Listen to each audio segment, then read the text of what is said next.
Attention, severe weather ahead. Please stay tuned for our special announcement.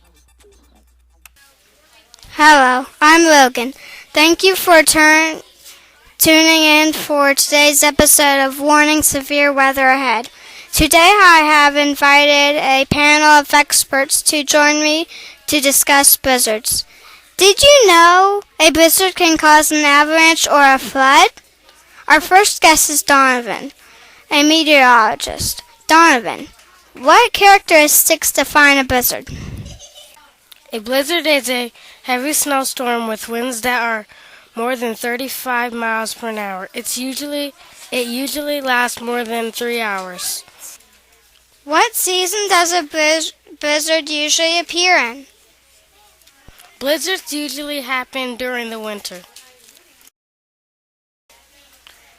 Where in the United States does your storm occur most often?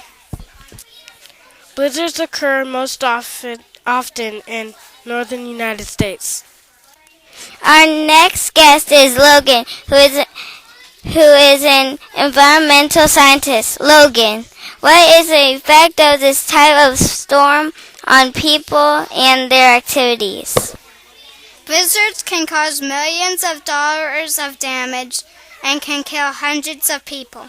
People that go outside during blizzards can get frostbite or have a heart attack. What is one example from history when the weather has been the most severe?